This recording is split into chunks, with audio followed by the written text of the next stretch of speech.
तथागत गौतम बुद्ध की कथा सुनाते हैं, आज कथा सुनाते हैं। इनकी करुणा और ज्ञानशील की गाथा गाते हैं, हम कथा सुनाते हैं। हम आज तथागत गौतम बुद्ध की कथा सुनाते हैं, आज कथा सुनाते हैं। इनकी करुणा और ज्ञानशील की गाथा गाते हैं, हम कथा सुनाते हैं। शरणं गच्छामि धम्मं शरणं गच्छामि धम्मं शरणं गच्छामि संघं शरणं गच्छामि।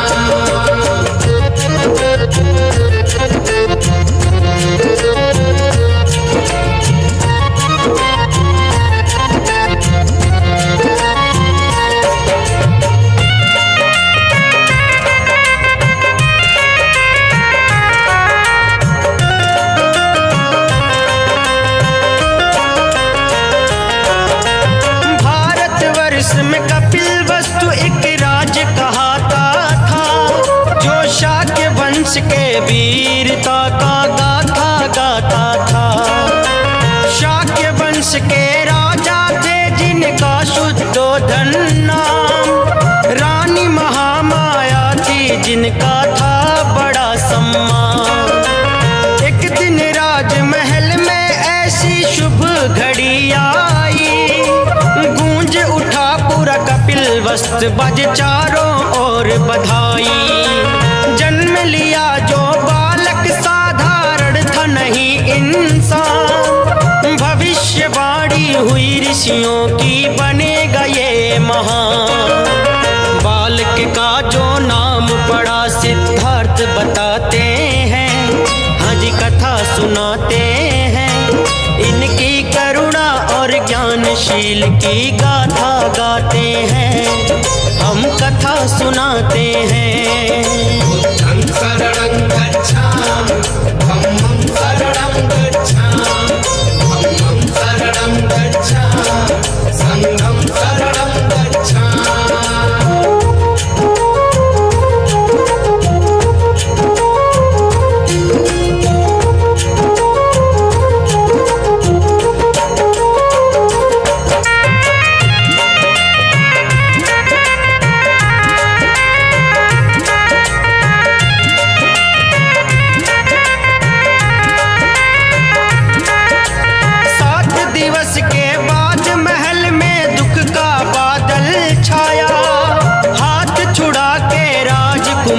से चली गई महामाया, मौसी महाप्रजावती गौतमी ने गोद उठाया।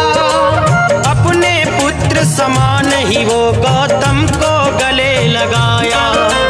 16 वर्ष की आयु में घड़ी खुशी की एक आई, शाक्य वंश और कोली वंश में गूंज उठी शहनाई। दुल्हन बना के यशोधरा को घर वो लाते हैं, आज कथा सुनाते हैं। इनकी करुणा और ज्ञानशील की गाथा गाते हैं, हम कथा सुनाते हैं। शरणं गच्छामि धम्मं शरणं गच्छामि धम्मं शरणं गच्छामि संघं शरणं गच्छामि।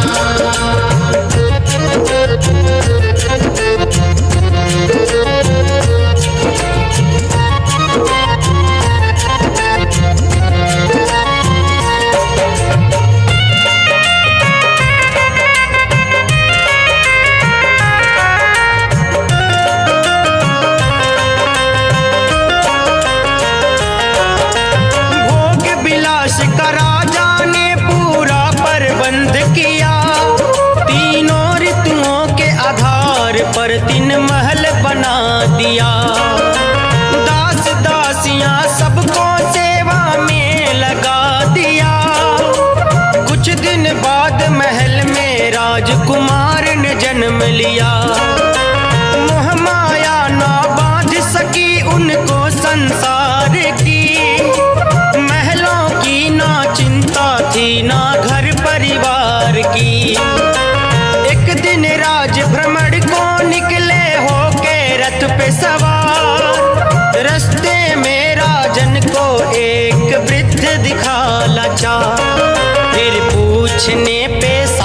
सारथी उनको हाल बताते हैं, हज कथा सुनाते हैं। इनकी करुणा और ज्ञानशील की गाथा गाते हैं, हम कथा सुनाते हैं। बुद्धं शरणं गच्छामि, धम्मं शरणं गच्छामि, धम्मं शरणं गच्छामि, संघं शरणं गच्छामि।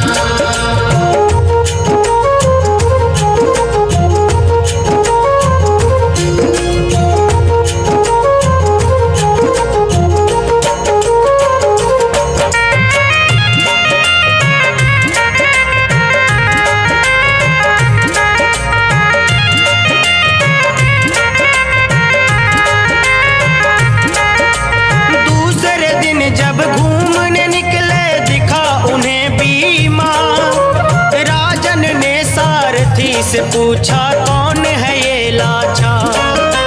सारथी बोला है राजन ये दुख कहलाता है, जीवन का ये सत्य है हर प्राणी पे आता है। तीसरे दिन जब भ्रमण को निकले दिखा उन्हें एक लाश, घर वाले सब रो रहे थे बैठ के उसके पास। राजन के मन में फिर से प्रश्न उठा एक बार, क्यों सब बिलक बिलक कर बहा रहे आंसुओं की धार? फिर सारथी राजन से मृत्यु को अटल बताते हैं, हज कथा सुनाते हैं। इनकी करुणा और ज्ञानशील की गाथा गाते हैं, हम कथा सुनाते हैं। बुद्धं शरणं गच्छामि, धम्मं शरणं गच्छामि, धम्मं शरणं गच्छामि, संघं शरणं गच्छामि।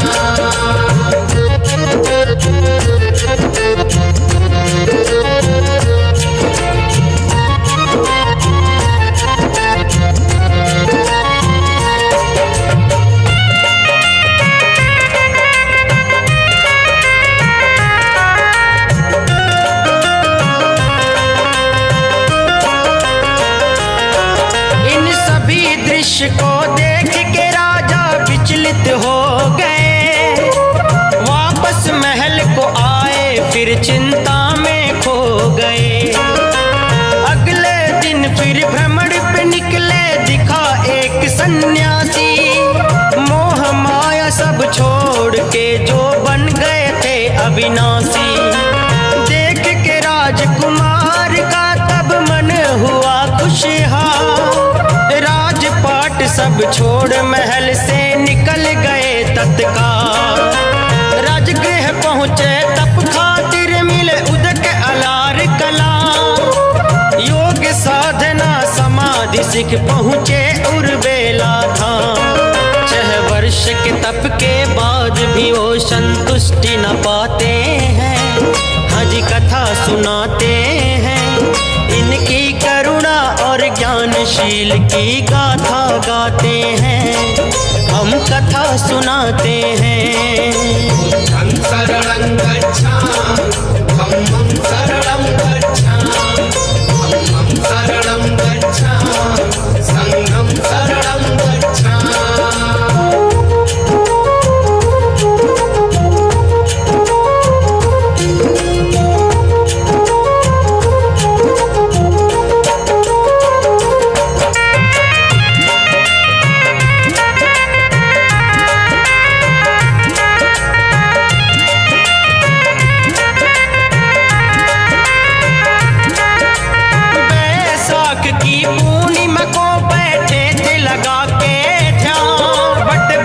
के नीचे प्राप्त करने के लिए वो ज्ञान, उसी गांव की एक स्त्री जिसका सुजाता नाम, बट वृक्ष की पूजा करने आती थी सुबह शाम।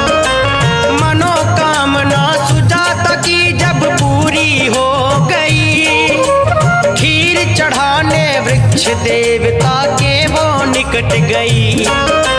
खीर खिलाया सिद्धार्थ को उसने वृक्ष देवता जान, उसी समय सिद्धार्थ को प्राप्त हुआ फिर सच्चा ज्ञान।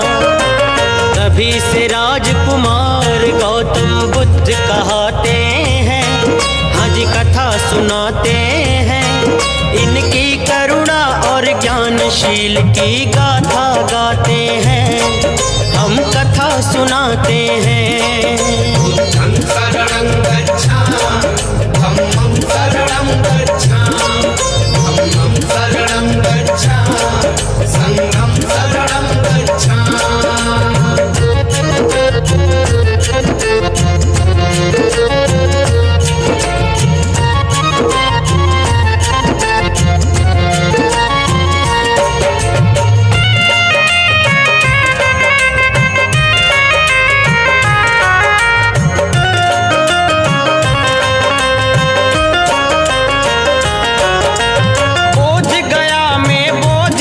हो गया बहुत मशहूर, ज्ञान प्राप्ति के लिए भिक्षु सब आने लगे भरपूर।